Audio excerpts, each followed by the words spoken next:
This podcast is part of the Shareable Podcast Network. Learn more at shareable.fm.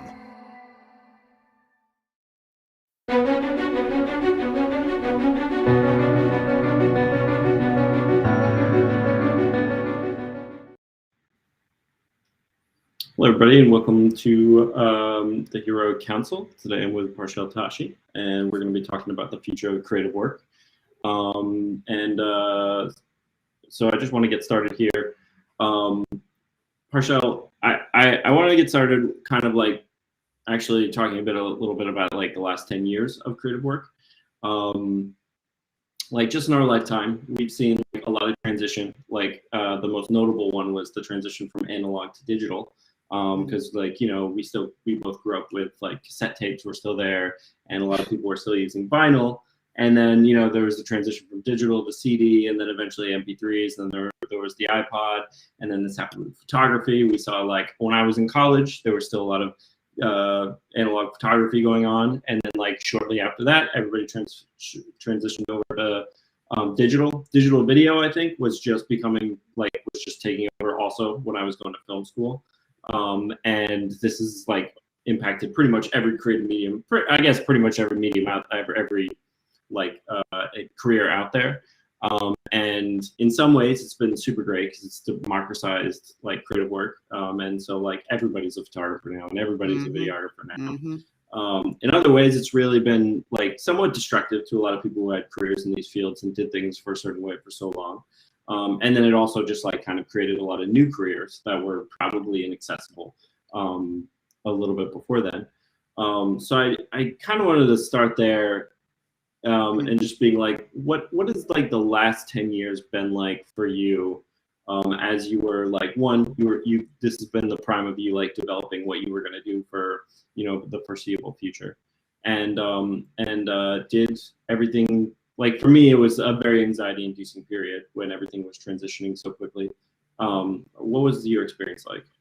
Yeah, I think that by the time that I was really starting to get into my creative career, that one of the things that I think one of my mentors or advisors at the time was using was like Final Cut 7 to edit. And I think by then, like Final Cut 10 had come out. And I remember just the response from that alone, being, you know, just starting to get into the career, how much of an impact that had on him just personally, you know, and for a lot of editors that were just like really, really upset with. Yeah, I remember it wasn't very positive. It was not received very well, you know, by those guys. But eventually for me, I guess at the time that I did start to get into it, it was like I was just ready to embrace the new and whatever, you know, seemed to make my workflow and creative process easier. And so I gravitated towards it. I really appreciated. But I think, you know, one of the biggest things that I've seen over time for sure is just the access to creative labor now. You know, and for that reason, how much more cheaply you can get it, or how much more easily people are just like, yeah, I can just edit it myself. You just film it and I'll edit it. Yeah. I mean, it's just like all these other ways of going about how to get creative work done. You know, the process changed because there was a little bit more involvement from the client side, or, you know, just from people just having more of an independence towards it. And then, but in some respect, it's kind of like, you know, it's good and bad, right? It has its pros and cons to how things have changed over the last 10 years. But I definitely I remember the older technology, you know, like the older camcorders and, like you said, tape and all that kind of stuff. And I honestly, I think from time to time, I wish I had like I could just go and do a project with an older camcorder, because I always had this belief that you can hand anything to me, like I'm gonna still tell a good story. So storytelling is still paramount, regardless of these changes over the last 10 years. I still feel like storytelling is still an art at the, you know, at the base of it all. So if that's going strong, then the tools and how things come together, you know, should still hopefully support that notion of storytelling being the most important thing. Yeah, like if anything, it's really made like creating like solid production value a lot cheaper, like for us in general, because like the standard digital camera today is like gives you a lot of the same tools that cinema cameras back in like 2000 had, you know, like I'm telling you. And the packaging is like in this big, you know what I mean, for a lot of these cameras. Super small. I mean, that is so true. I remember doing some projects where it was like we had to pack a whole, you know, U-Haul practically to go do a shoot because the cases were huge and they were much bigger cameras. And like now, you know, if I'm going to go do a shoot, even for myself, you know, or for someone else, it's just such a smaller setup. You really don't need as much because it is compacted in there. And it's changed a lot. Yeah, no, absolutely. And sometimes I have like, for instance, I was at a shoot on Friday, and it was like it was on a mountain in like Massachusetts, and it wasn't anything crazy, but like I ended up doing the whole thing handheld because like I'm climbing this like I'm not like, you know, climbing it like this. I'm like, you know, it's all like hiking trails and stuff like that. But like, it didn't really make sense for me to bring like a ton of gear for that. Like I brought a drone and then I brought a handheld camera and then a few lenses. Okay. And it almost like sometimes I like feel weird because I'm like, oh, they're paying me a decent amount of money to do the shoot. And I'm just kind of like lugging up like a handheld camera up here with me and this like $1,000 drone that I got in my backpack. And yeah, it feels weird, but it does. It really does. I feel like sometimes I in some cases when that shift changes, you know, I remember at some points like actually feeling the need to explain to the client or say, you know, these cameras are they're powerful these days, you know. Because I showed up with something like this big, you know. Yeah. But I've had a client remark also. He's like, dang, I didn't, when he saw the final, you know, video and how it all came together, he says, you got all that on just your little like. Yeah, I've gotten that before too. I'm like, you don't really need a whole lot, you know, like it's changed. So, it really has. Okay, so I remember when Instagram just took off, and at the time my goal in life was like I wanted to be a photographer, like I wanted to do photojournalism in particular, and I was doing like a lot of wedding photography back then, and something about Instagram at the time like felt really threatening to me because like I feel like there was some stuff around like Flickr and stuff like that back then, but in general, you know what I mean? Like when you produce a photo, you know what I mean? A lot of times like the photo would go into like a magazine or a newspaper, or it would just be like, you know, a company like needed this photo for their like promotion or whatever. And now a photo I feel like is intrinsically, not necessarily in a bad way, each individual photo is worth infinitely less than it was back before like Instagram and all these digital things came up. Because like now, like, you know, you come across a photo on Instagram and you're like, oh, that's cool. And then you keep swiping, you know what I mean? And that photo is lost to the ether. And then so now it's more about like, I guess the I don't know what you call that, like the body of work that will continue to come eternally for the next whatever, and that's what your work is now. It's not like this one thing that you put off.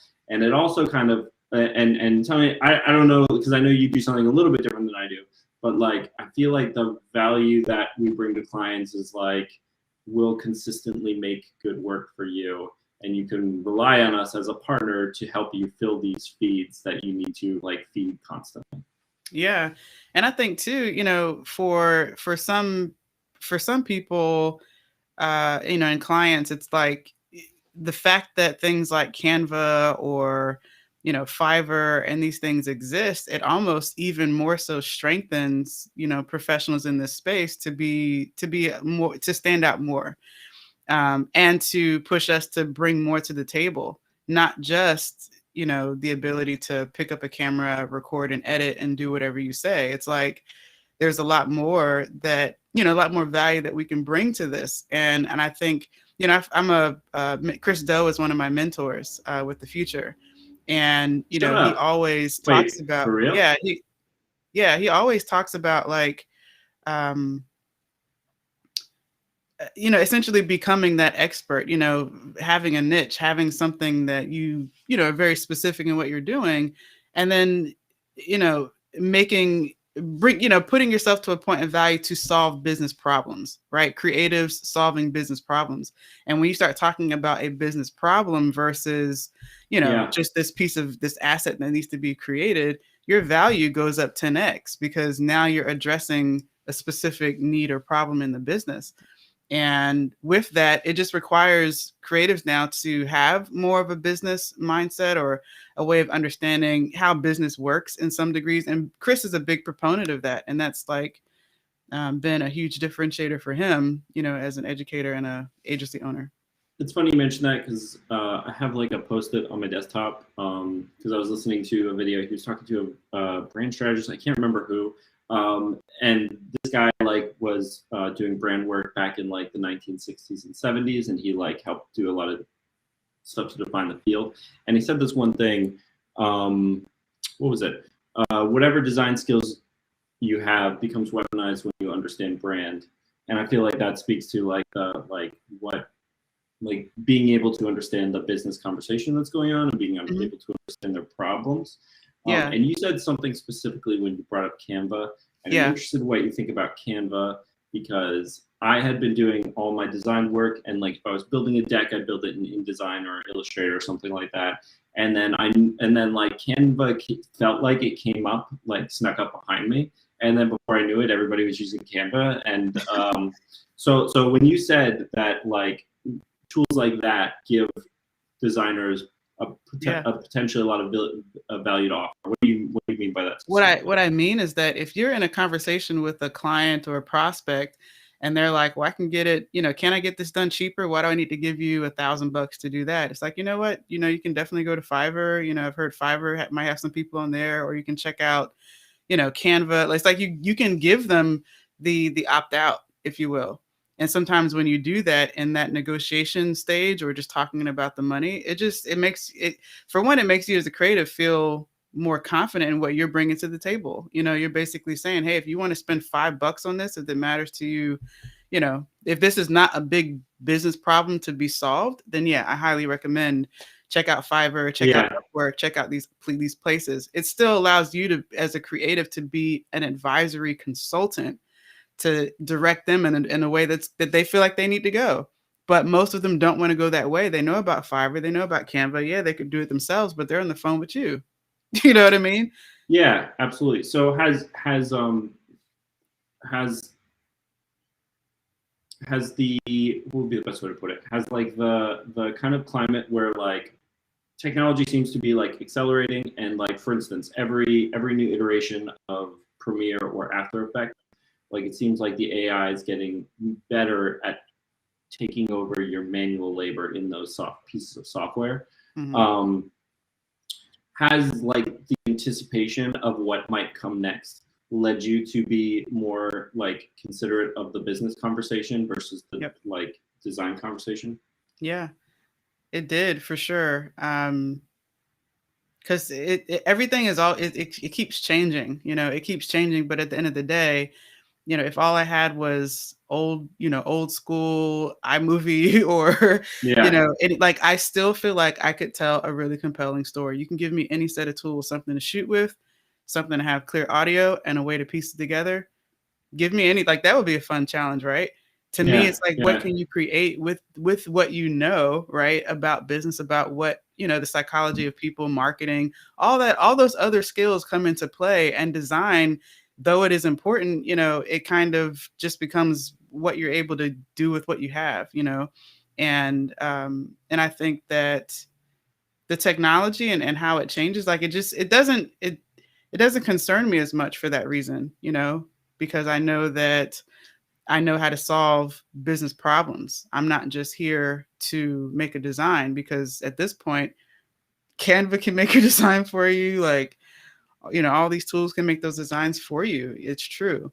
But when you're talking about the mindset, the knowledge and experience that goes into solving business problems, it's different. Is there anything that you might tell, if somebody's looking to get into a design field, graphic design or video production or photography or web design or something like that? Is there anything you tell them to consider very early on while they're in really developing their skills that you may not have jumped into right away because maybe you were focused on like creating the aesthetics and working with this complicated software and stuff like that? Yeah, I mean, a couple of things I would say is to, as you're learning your skill set, also learn how business works, just from the basics. So that way you can come to the table with any client with really good questions. Sometimes just by coming to the table with really good questions, like, will have you to stand out more than any other creative they might be considering for that project or for that relationship. Mm-hmm. So that's one thing. Another thing too, I would say, is to, if you can, start to think about a particular niche, somewhere to focus, and that being a combination of something that you enjoy doing, right?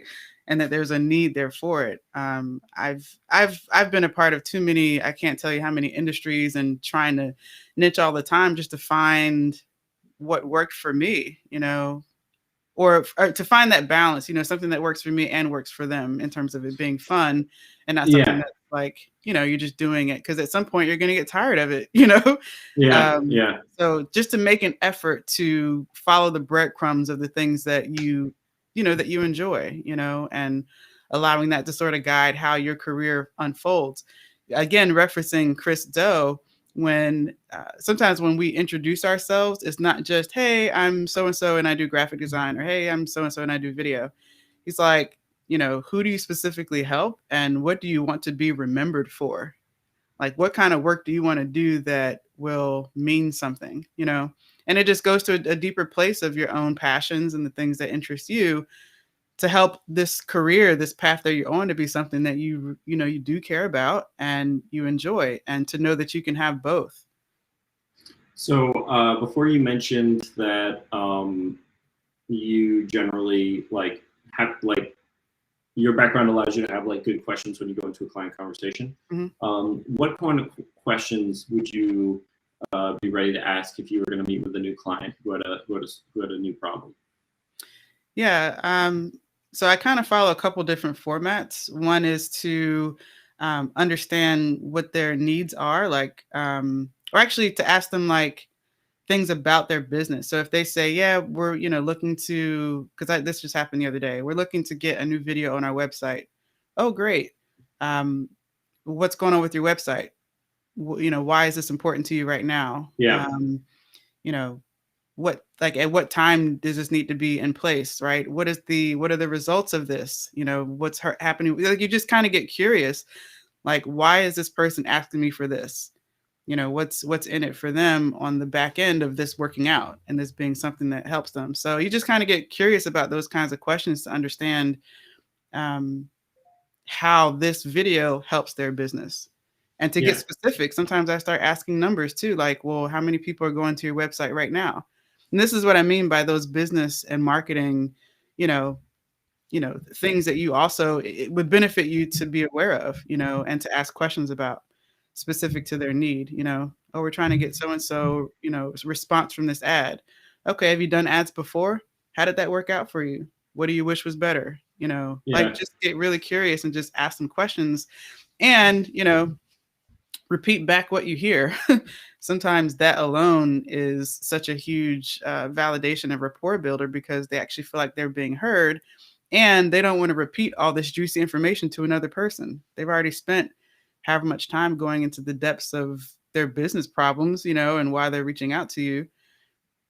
Someone else just wanted to know, okay, what colors, how long is the video? It's just a different conversation. You have to go that route. Yeah, no, I've found the same thing. And generally, my clients, I notice they are more likely to feel confident in what you're going to produce from them throughout the process if they understand what they're actually trying to accomplish.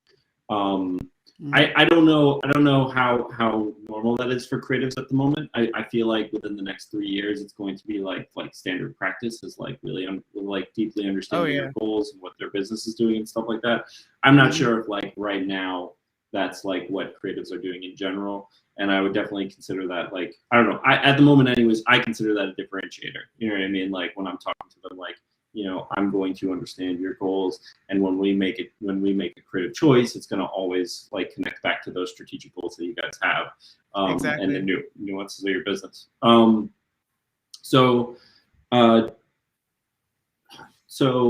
Okay, so going back to the conversation just about like the future of creative work and the fact that you're kind of like entering into this, or you've definitely embraced like your like considering their market, their brand, like all those goals, as well as like what the design's going to be, and that you're letting all those things impact it.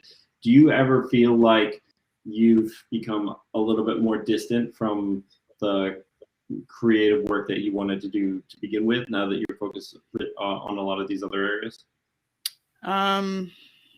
In some ways, I suppose, but I still feel like it is creative for me. And with that in mind, I get to also, the creative process involves so many different things, and I get to focus even more on the things that I want in the creative process, the things that I'm best at. And right now with how we structure our services and stuff, like I'm essentially handling a lot of the course planning, the lesson planning, and creating like how that's going to look, then handing it over to my business partner, who then takes it and fulfills production. Really? So, yeah. So now, instead of me being super wrapped up in a lot of the production, like I can really be creative and put all of that energy in how it's all structured, how it's going to feel, how everything's going to flow, and then hand that off. And I think, it's still much creative, but it's, it is taking a step back from being involved in the nuances like that. But to me, as the creative, I feel more creative in that space. Also, and I'll still be on site for production and stuff, but it's like I'm not like doing all of it. So does that mean, like, as far as like all the camera work, post-production, like you generally step back, like you help them design what it's going to look like, then you have somebody like execute that, and then you're like, I'm done from here? Yeah. Except for, any other quick touch points or something like that as needed. But for the most part, no. I mean, production at that point is good. I have my film date, when I need to be there. But, ideally the way that we're setting up it would flow that way. Because that's she, my business partner, wants to do the production. She wants to oversee and have all of those details. Because really, there's more of a detail-oriented, type of work, if you will. And then collaborating with the creatives in that respect. So, but they're all following essentially what me and the client have built out. Yeah. Huh. Just for reference for the audience who may not be super familiar with like what your business is, can you speak to that a little bit? Yeah. So the name of our business or our company is 36,000 Feet, and our signature offer is called the Author's Leverage. And with that, we help authors leverage their books by creating their online courses for them. And so that allows the authors to take their book. Right now they sell for maybe $20 on Amazon. You take out all the fees and stuff like that. You can look and see, okay, if an author sells, which on average an author will sell about 50 copies a year. What I'm offering is the ability to put another 0 on that price point and really scale the infrastructure and the expertise that's already very clearly laid out and selling very well, and give them a leveraged, way to do more with that book and with other books or with future books. So yeah, that's what we do. Oof. If anybody's wondering what like a super niche, like clear value proposition looks like, it's right there. That was hard. Yeah. Well, okay, cool. Well, not cool that it was hard, but I'm like, that's interesting. I'd like to dig into that more at some point. But like, so how long has 3,600 feet been going on for? 36,000 feet is we're almost coming up on a year. Yeah, we're just a year old. A year old, and so considering you're near, now that you've now that you've launched, and you have a super niche area that you're working in.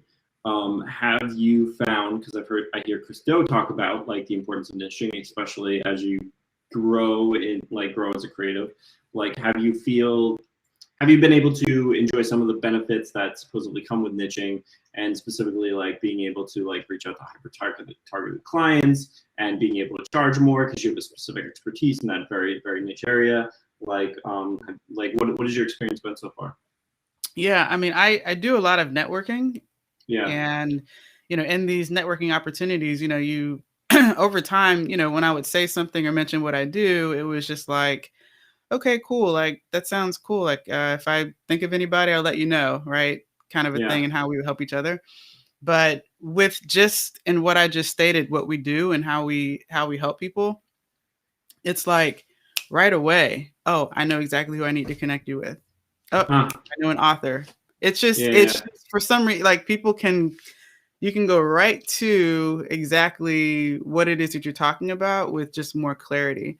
And for that reason, it has really, it has impacted. I can see the difference. I mean, when people reach out to me now, they're not talking about video per se or anything about my video experience. It's like, hey, I heard that you work with authors, or, like they'll check out my stuff and then come to me without, it's just very interesting, how people are coming there because you've essentially, made this dent and said, yep, this is what I'm doing. This is very, very specific. And for that reason, it's just easier for people to refer me. It's easier for me to also to do the marketing side of things now. It's like, I'm not just trying to just cast this wide net of all kinds of people. It's like, I now know who and where to go. And like, just think about, like, if you wanted to get in front of more authors, what would you do? Like, okay, go talk to publishers, go talk to book writing coaches, editors, ghostwriters. It's like, you don't have to like guess whether like, oh, maybe this guy needs some video stuff. It's like, oh, this guy's not an even author. thinking about that. Yeah. Now, like are your clients already are they generally like already in the headspace where like, oh, I'm looking to build a course or some like auxiliary material to my book, or are you like sometimes bringing this to them and are like, oh, that's an interesting idea? For a couple authors that I spoke to in the last couple of weeks, it was kind of like, I didn't think that's okay. Like, I didn't know that I could do that, that was possible. But most of them, are also speakers or also in some way, shape, or form, creating content or things of that nature. And they have thought about making a course. So some of them are in the frame of mind to do it, and some of them are not. Some of them also, as soon as I mention like, hey, do you have a book that, you want to do more with, they can easily reference, all these 5 books over here that haven't been selling, or, these keynote or some of them already have like somewhat of a miniature course already built out, or multiple trainings, and don't even realize that they could really be repackaged and whatnot, and you already have your course already sitting there. You just have to get the team behind doing it. So I find a lot of different mindsets and different arenas that people are coming to the table with. People are already starting to send me books. Like, they're sending me their they're like, can you check out the book? I'm like, yeah, so here's a link to get started. I'm not gonna start like, processing this without, some commitment or whatever. But yeah, it's interesting. It really changes the dynamic to be that specific. Yeah, no, absolutely. That's really cool. So, and not only that, but I like back to the conversation about like the future of creative work. Like, as I imagine as like platforms, the technology and the mediums change, you know what I mean? Like, let's say hypothetically in 10 years, we're all using like AR glasses or something like that.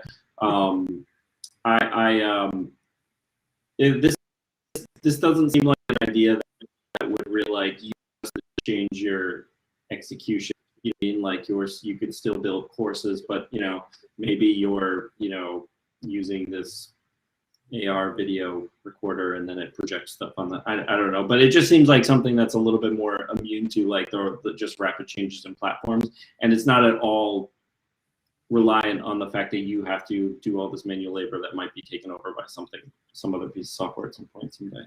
Yeah. I'm not too concerned about it. If anything, as creatives, we just got to be aware of it, and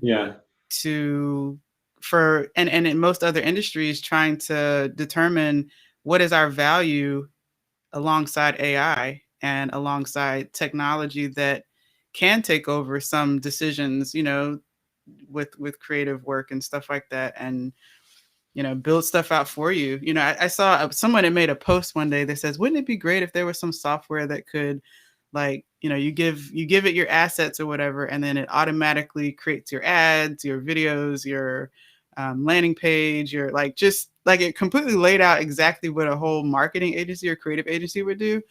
And I thought to myself, like, somebody's probably already trying to think about how to do something like that using technology. Or at least the components of it that will probably right, tie together one day. Yeah. But it's like, even with that in mind, it's like, at the end of the day, businesses are going to want to find customers. It's always going to be the way that they stay in business, is to find more customers. So if we are, aware and on the forefront of how that happens, and we're aware of it, and, being creative in the space as well, it'll make a difference. I think a huge difference, and help us to stand out as creatives and not have to worry about the future of technology and where things go. It can be something that we can, still figure out how we fit in it, and lead it, still, because we're human. So yeah, or at the very least, like, comfortably be along for the ride. Yes. Yeah. So okay, so as far as, are you really like a mentor, Christo?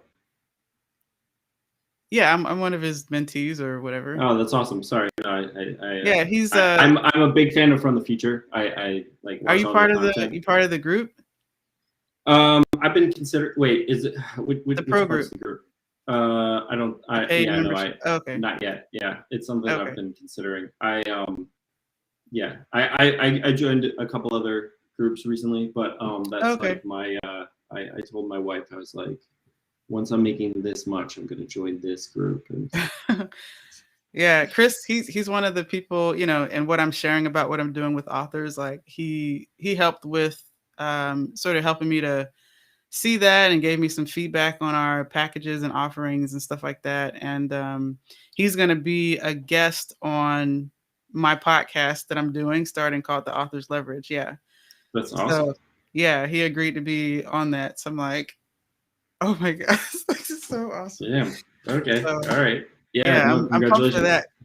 Because he wrote a book too, and he's done a lot with courses recently. Yeah, when that podcast comes out, you'll have to send it to me. That would be really exciting.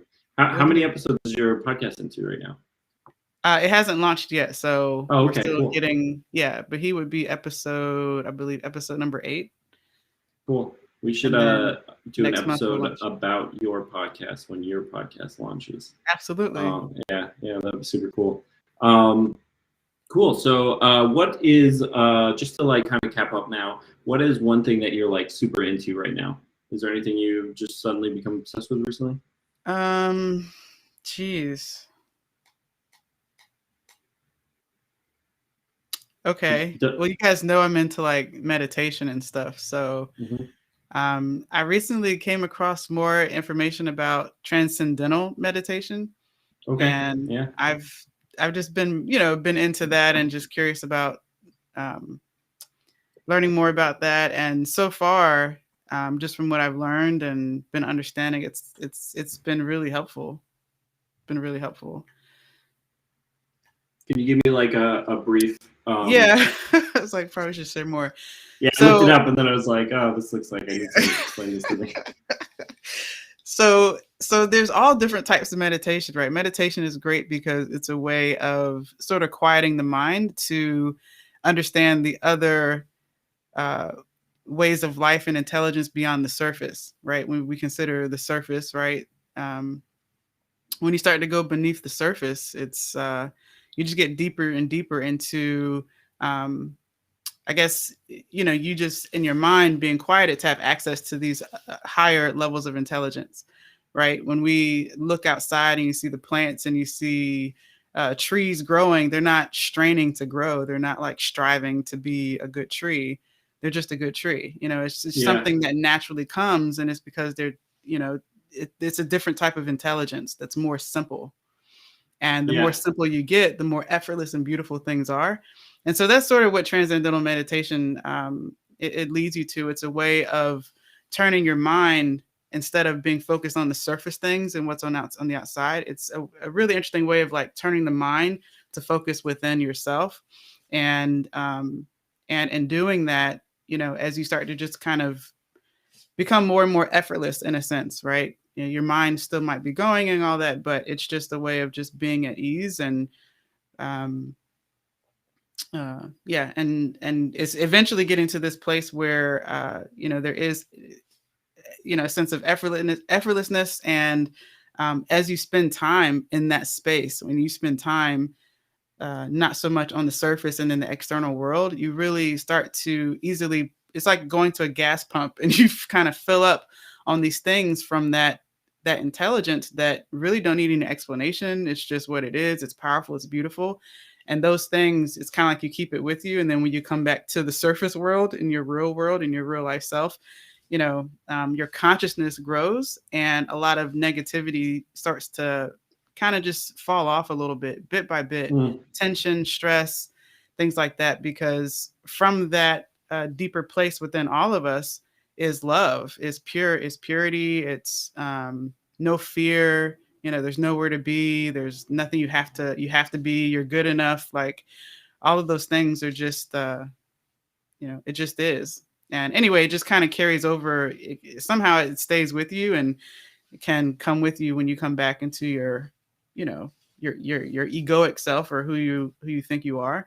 And it's like your tank is kind of full, and you can, other negative things in your life just start to kind of fall away in a sense, because fear and love can't be in the same place. Light and darkness can't be in the same place, and light always wins over the darkness, kind of a thing. So you get more of the good at the gas tank, and then a lot of the negative things will fall off. You're getting the premium. Yeah. That's a good way of saying it. It's like transcendental meditation is like premium gas. All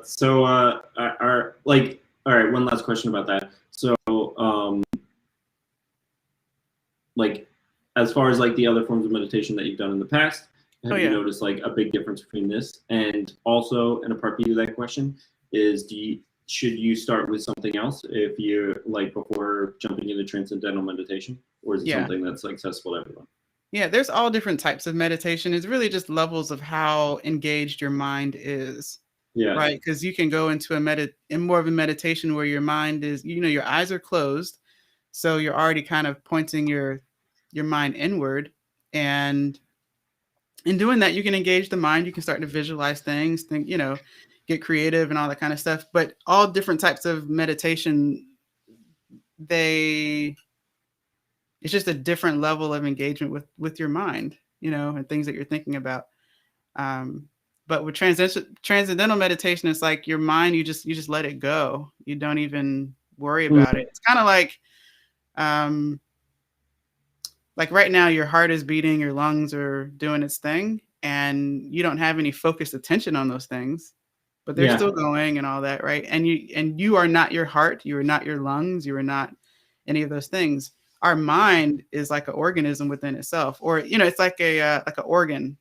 It's like a psychological organ. Yeah.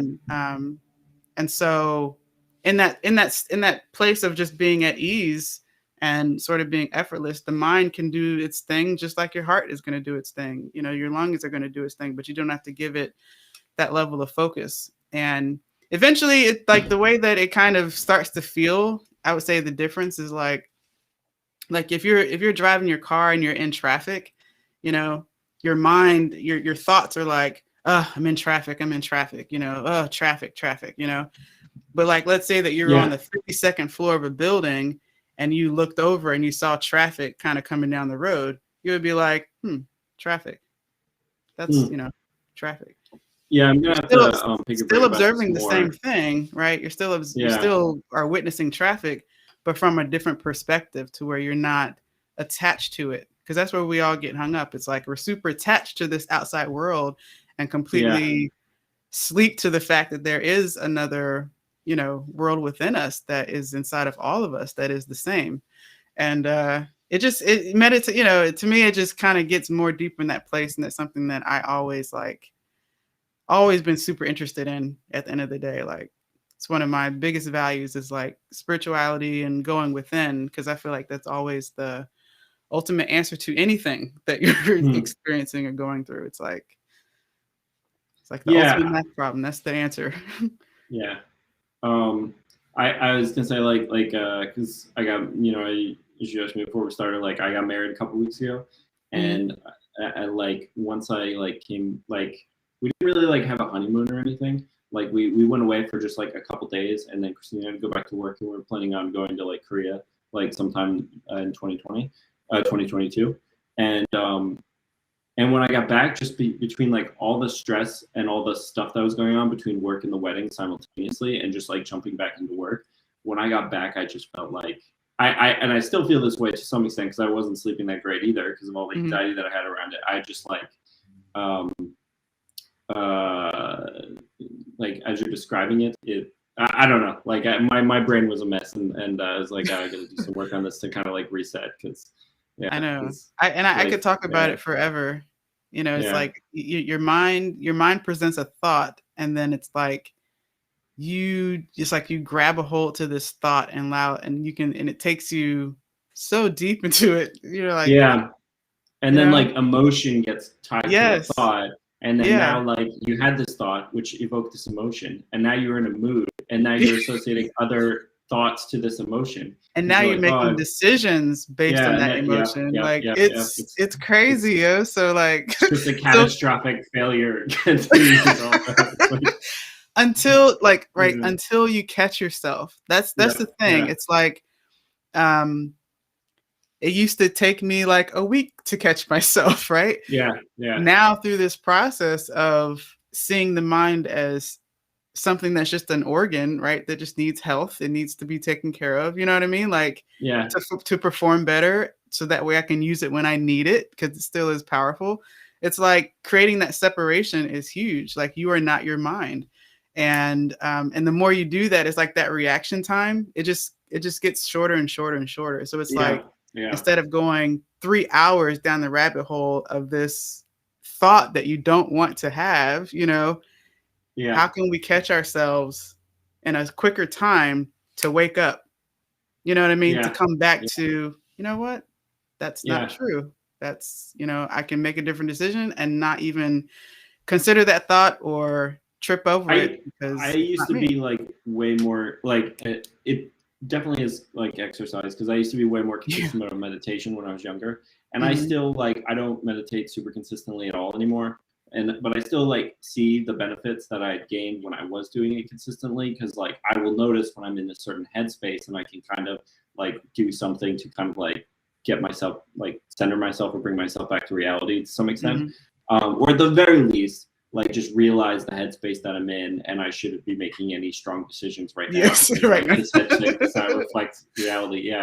And but at the same time, like you notice like when you over the years of like, oh, like my ability to do that is getting weaker and weaker and weaker, and it's something that like I think I feel like in the same way we teach gym class or music class in school, like there should be like meditation, should be like a course. And I bet it would be something. And I think it's when we talk about the future of creativity, this is such a staple part in it, because as we create more, we're going to be creating more things to see, more things to experience. You know what I mean? And right now, if you go on social media and you just spend 5 minutes there, it can be hard sometimes, next thing you know, you get a thought and you're like, shit, I suck at life, and like you're down a rabbit hole. So I just think that, that balance, like we all, I think should incorporate more ways of separating ourselves from, the trick of the mind and how easily it can make us think that we are that, or we're not enough, or whatever it is. Oh And, yeah, absolutely. So I think that the future, literally right before this podcast, I'm putting together a proposal right now, and I had to go through, like, 'cause they're looking for like some very specific things. So I was like going through my portfolio and like all my external hard drives and being like, all right, I could use this, I could use this. But like as I was going through all my old work, like I just get like in my pit of despair of like, man, my life's work is complete shit. What have I been doing all my life? And I had to like practically slap myself before I was coming to the podcast, because I was like, snap out of it. I can do it on a podcast. Oh my God, that's so real, man. It's so real. Yeah. It is humbling going back and looking at your old stuff, especially when they're asking you for something specific. You're like, dang, like this is the only thing I think or I a couple had this things here. Yeah. It's like, maybe if I twist this way, that they'll think that it's like, yeah. Oh man, that's a good one. But yeah, at the end of the day, it'll all be fine. So yeah, absolutely.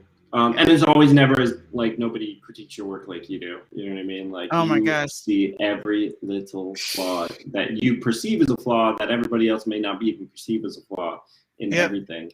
Yeah, yeah. But anyways, this has been fantastic. I think, we'll be together in the next couple weeks. I don't know if it's next week or the week after. But thank you for joining me today, Parchelle. Yeah, this was great, Tim. Yeah. And we'll see you guys next time on the Heroic Council. Bye. Bye-bye.